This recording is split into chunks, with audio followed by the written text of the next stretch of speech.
آپ اگر کوئی نیکی نہیں کر رہے نا تو آپ اس نیکی کے اوپر تبصرہ کرنا چھوڑ دیں۔ آپ صلی اللہ علیہ وسلم نے جب مکے میں دعوت اسلام دی تو اس میں کچھ لوگوں نے تین حصوں میں تقسیم ہو گئے۔ ایک حصہ تو وہ تھا خوش نصیب حصہ جنہوں نے آپ کی دعوت کو قبول کیا اور اسلام لے آئے، یہ خوش نصیب لوگ ہیں۔ دوسرا حصہ وہ تھا جو خاموش ہو گئے، جنہوں نے کبھی آپ کے بارے میں کوئی رائے نہیں دی، کوئی کمنٹس نہیں دیا، کوئی تبصرہ نہیں کیا، وہ جب بھی بات ہوتی تھی وہ خاموش ہو جاتے تھے، تو یہ اسلام بھی نہیں لے کر آئے۔ تو تیسرا حصہ وہ تھا ابو جہل جیسے لوگ اور دوسرے مشرکین مکہ کہ جنہوں نے آپ کے ذات میں، آپ کے لفظوں میں آپ کے اوپر کیچڑ اچھالنا۔ ہاں لڑکی ماسٹر ڈگری کر رہی ہے اور اس کو گھر سے تربیت کیا ملے، کہتے ہیں نماز کی، قرآن کی اور ان ساری چیزوں کی کوئی ضرورت نہیں ہوتی، بس آپ کے نا مینرز اچھے ہونے چاہیے۔ اب آپ کے اندر یہ ساری چیزیں نکل جائیں تو آپ کے مینرز آپ کے اندر اچھے بچتے ہی نہیں ہیں۔ مینرز بنانے والی تو یہی چیزیں، یہ ہے ان کے اندر اسلام کی تعلیمات۔ بسم اللہ الرحمن الرحیم۔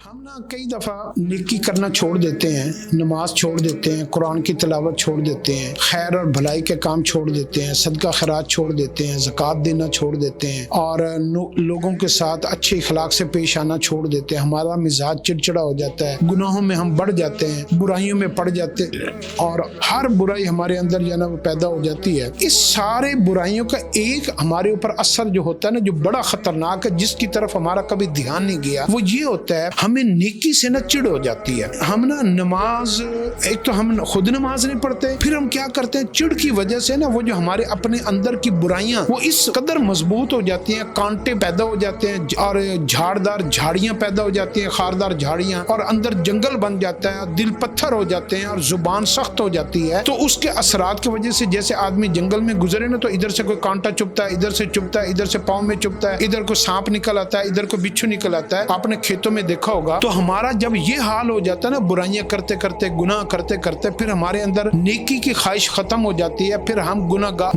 نمازی بندے کا مذاق اڑائیں گے، داڑھی والے کا مذاق اڑائیں گے، دیندار بندے کا مذاق اڑائیں گے اور ہم نیکی کرنے والے کے اندر نقص نکالیں گے۔ اور یار میں جانتا ہوں، میں اس مولوی کو میں جانتا ہوں، یہ بندہ پہلے بڑا جو ہے نا 2 نمبر تھا، یہ تو فلاں کام کرتا تھا۔ تو ہم جو ہے نا وہ حتیٰ کہ ہم یہاں تک کہہ دیتے ہیں ایسی نمازوں کا کیا فائدہ، ایسے عمرے کا کیا فائدہ، ایسی داڑھی کا کیا فائدہ۔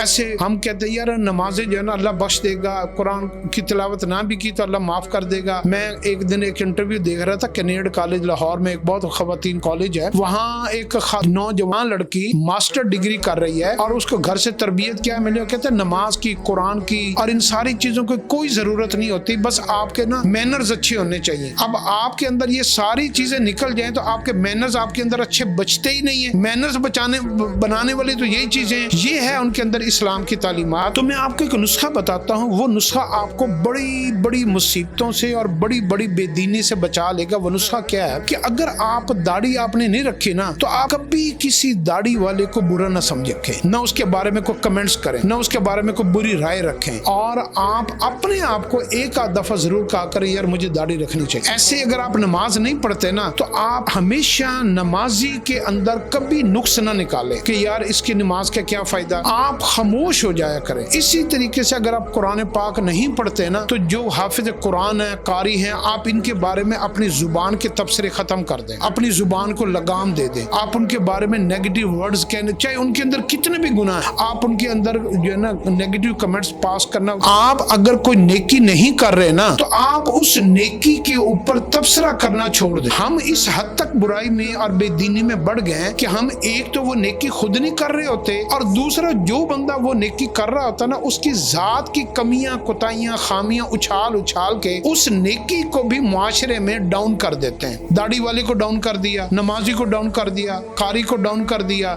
اسی طریقے سے کوئی دیگیں پکا رہا ہے، کوئی کھانا کھلا رہا ہے، کوئی اور نیک کام کر رہا ہے اس کو ڈاؤن کر دیا۔ تو آپ اپنی نیکیوں کو اگر آپ بچانا چاہتے ہیں نا اور برائیوں سے بچنا چاہتے ہیں تو آپ کی یہ جو بے لگام کمنٹس ہوتے ہیں نا، یہ جو تبصرے ہوتے ہیں اور بے دھڑک آپ کے منہ سے بڑے بڑے لفظ نکلتے ہیں، اور آپ اپنے آپ کو ڈیفینڈ کرنے کے لیے، میں ایک مسجد سے نماز پڑھ کے نکلا تو ایک ڈاکٹر صاحب مجھے ملے، ہمارے محلے کے تھے، تو انہوں نے میری داڑھی کو دیکھ کر کہا کہ یار داڑھی تو ابو جہل کی بھی تھی۔ تو میں نے اسے کہا کہ ڈاکٹر صاحب آپ نے حضور صلی اللہ علیہ وسلم کو دیکھ کر داڑھی رکھنی ہے کہ ابو جہل کو دیکھ کر داڑھی رکھنی ہے؟ آپ کا ایمان کس کے اوپر ہے؟ ایسے بے دھڑک تبصرے کر دینا۔ میں نے کہا میرے اندر 1000 خامیاں ہوگی، کمیاں کوتاہیاں ہوگی، لیکن میں نے داڑھی تو حضور صلی اللہ علیہ وسلم کی سنت سمجھ کے رکھی ہے۔ ایسے نمازی کے اوپر تبصرے کرنا تو یہ وہ چیزیں ہیں جو انسان سے بڑی بڑی ہدایت اور انسان کے اندر خیر کی کو اگر کوئی ایک رتی برابر بھی باقی ہوتے ہیں نا وہ بھی ختم ہو جاتی ہے. آپ اس کو اگر آپ نے ثبوت لینا ہے نا تو آپ صلی اللہ علیہ وسلم نے جب مکے میں دعوت